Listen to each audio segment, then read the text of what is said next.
Well, hello, and welcome to another FAQ Monday. I'm your host, Fluff, and you are looking lovely in those pajamas that you're wearing right now. No, I dig it. I dig Chewbacca onesies. There, I almost thought about getting one myself, but I thought, yeah, I'll be single forever at that rate. Am I right? Oh, you're married. How awkward. First question. I use Logic as my DAW and wonder if it was worth upgrading stock plugins such as the compressor to a higher quality one. Any thoughts? Actually, the stock compressor in Logic is a really good one. I use it all the time and I use it all over the place. But generally speaking, when people are first starting out and wondering at what point they should get additional plugins and third-party plugins from, Waves and Slate and all that stuff, I generally tell people only get a plugin if you find yourself needing something that a stock DAW plugin doesn't already offer. If you're sitting there, if you're finding yourself going, gosh, I want an EQ that's, adds some saturation and is a little bit dirty, well then go get the, Shep 73 from Waves, get a Neve plugin or an SSL plugin or something like that. But just for the sake of learning plugins and just for using them, no, the stock Logic plugins are actually really good. And I had no idea that you could buy third-party plugins. I thought third-party plugins were for Pro Tools only. I mean, that's how naive I was when I first started recording. So no, I would say hold off, do the best you can with the plugins that Logic has to offer, and then kind of slowly branch out and maybe buy a Waves Gold pack or a Slate Everything bundle. That way, with a subscription-based service like Slate, you can get all of the plugins, but if you find yourself not really getting a lot from them, you can cancel your subscription as well. Did you see Rogue One yet? What you think? Dude, I just saw it yesterday. Whoa. Now, I saw Kevin Smith say it was on the level of Empire Strikes Back, and you know what? I'm not gonna disagree with Mr. Smith. I think people are downplaying A New Hope a little bit much, but it is definitely in the realm and can be spoken of with high priority within the realms of New Hope and Empire Strikes Back.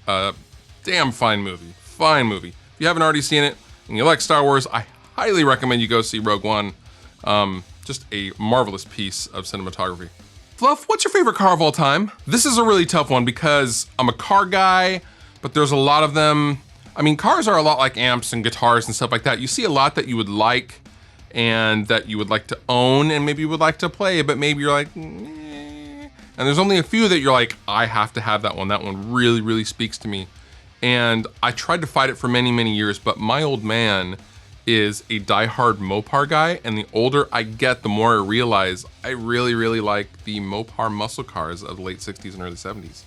And if I had to pick one car, it would be the 69 Plymouth Roadrunner 440. A black one like this one. It'd be this one.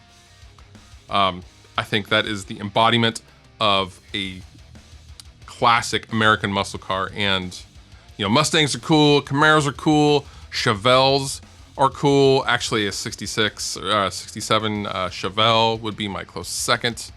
But yep, gotta go with the 69 Roadrunner. That is just the classic car for me. I don't like, European cars are cool. Old Mercedes Gullwings are cool. Any car in the history of automobiling. Yep, I would choose a 69 Roadrunner. And I'm sure a lot of you guys would disagree with me, but you know what? That's the beautiful thing about personal preference. It's just that. Are you a car guy? Leave a comment down below and tell me what your favorite car would be. Let's geek out in cars a little bit, huh? My brother and I are about to self-release some music that we've invested a lot of time in. Should we look into trademarking our band name, or is this going too far for an unsigned band? What did you do for Rest Repose? So these days, with the internet being what it is, trademarking a name doesn't have a lot of weight in the early stages of a band. Now, back in the day before the internet, trademarking that stuff and copywriting all your stuff was imperative because the exposure wasn't there and you didn't have something like the internet to instantly get it out to millions and millions of people. However, I would say don't really worry about it yet. I mean, trademarking is very expensive. I mean, in the United States, it's $1,500 to $3,000. It's not really worth it unless you start making some money and generating income and becoming a money generating entity and a body.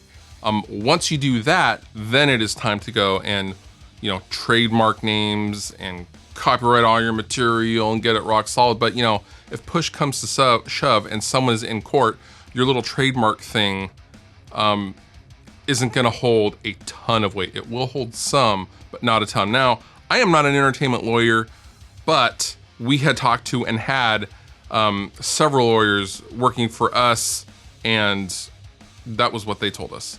Once you start making money and becoming a business, that's when it's time to really worry about that kind of stuff. But if you're just releasing something on your own, wouldn't worry about it. I mean, it's not that big of a deal.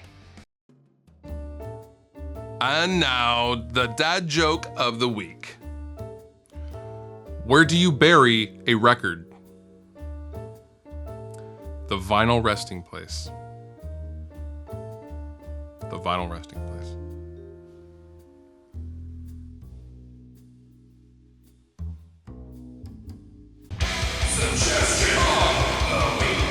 My suggestion to you this week is to check out the UltraPod 2 tripod. Now, I have been using this for several years now, and I recently lost it, and I didn't realize how much I used it until I lost it. And I ended up buying another one, and then I subsequently found the original one. Go figure, my life story. But this UltraPod 2 is $14 off of Amazon, and you can strap it to right-angled corners, and you can mount a camera, even a DSLR. I use it for a DSLR, not something like a GoPro. I use it for a full-framed DSLR, and it can take the weight. It is sturdy, durable, and you can get nice low angles, and you can put it on the side of stuff and it'll stay. It's just a wonderful, wonderful utilitarian tripod, and I thought you guys might really like it as well. It's very, very inexpensive. Like I said, it's $14. Super, super awesome. All applicable links down below in the description. You have been wonderful. I have been Fluff. Thank you so much for watching, and I'll see you next time.